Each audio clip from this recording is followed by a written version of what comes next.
again, everybody. Just got up in the loft here with this bucket of mortar you saw me mix.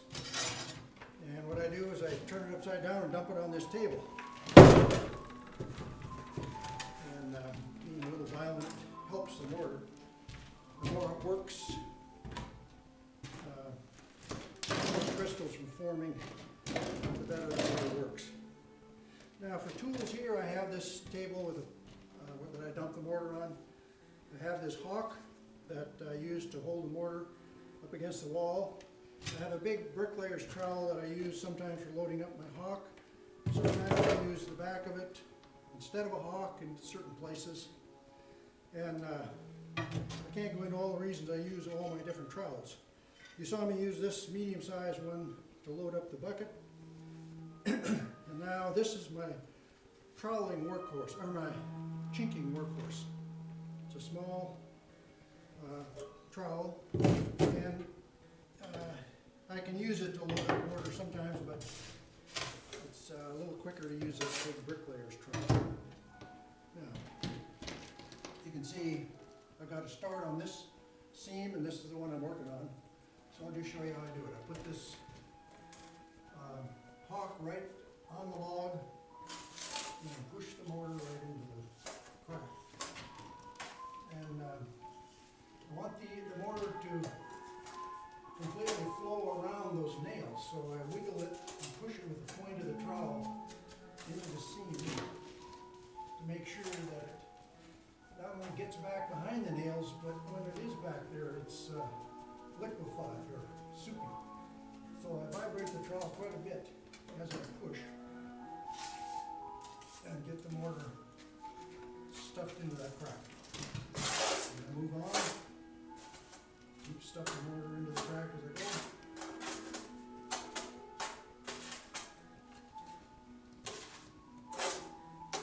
The day is getting more warm, starting to get warm here in the loft.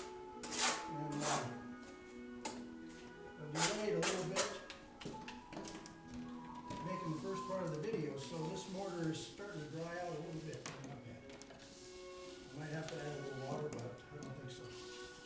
Now the way I work it is, once I get it in the crack, so I know it's behind all the nails and I know it's flowed back there, there are three real kind of steps in the process. One is to get the bottom sort of straight and all pressed in and up against the log. And this lower corner of my trowel on the back side is a good thing to use for that, to push this way. And then when you pull this way, you're using the tip of the mortar, or the trowel, and I slant it a little bit so that that tip is pushing just the edge of the mortar. Getting a clean, tight fit between the mortar and the log going this way, nice and straight. Then the second is the middle, and that again is to make it straight, but to press it and make sure it's pressed into the nails. And for that I usually use this edge of the trowel going this way, but if it looks lumpy or needs a lot of hard work, then I'll use the back end of the trowel pushing that way. I use a combination. This looks nice and straight, so I'll just do it this way. And that pushes the whole mass of it into the final form, maybe. Now, if it makes too much of a ridge here, and I don't like it, I may go back one more time real lightly, just to clean up that ridge, but ideally I don't have to. Now I look at the top, and if it needs work and needs to have mortar rearranged again, I'll use this heel of the trowel up here. And then the final one is to pull this way with the tip of it going right up against the log. And a lot of times I'll do two of those, the last one being very light and the tip engaging just the top of the mortar and touching the log. And that prevents slump. So anytime you move the mortar, like I was working down here in the middle, the mortar wiggles and it'll slump away from the top log. So the final thing you want to be doing is pushing the top against the log and not moving anything after that. And that'll keep it from slumping. So that's a typical application of one hawk's worth of mortar. and would only be repetitive if I showed you another one. There are a lot of special cases when you get to corners like this or at the end of the gables. But it takes experience and practice to learn what those special cases are and how to deal with them. You don't need to know that for this video. So I just want to show you that. That makes up the final step for the log wall. This seam I did last week, cleaned it up. Well, I guess the final step is cleaning it up. What I do one day after I put the mortar on, when it's still green, I have a wet towel.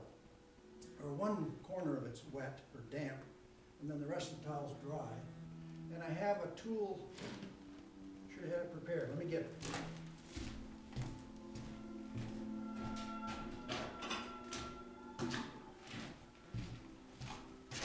This is just a piece of strap steel. Any piece of steel will work, but I use this to just scrape the mortar away from the log and get the big chunks away in one pass. And then the other pass is I take the wet towel and wrap it around this end and use it to scrub away the mortar. And it scrubs away real nice. And so it'll get the towel dirty, but then you put it to a clean end that's wet, scrub it, and it'll get right down to the shiny log. And then I take a dry part of that towel and dry off what I just scraped or rubbed clean, and it's nice and clean then. So that's kind of tedious. The reason I use this rather than my fingers is you'll wear your fingers raw if you use just your hands in that towel.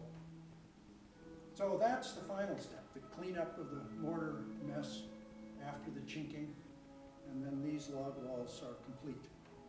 So I have this loft to do yet, a couple more places down in the closet on the first floor, and then I'll be completely done with chinking. So thanks for your patience in watching.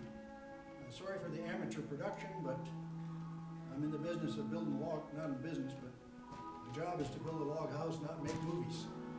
Thanks for watching.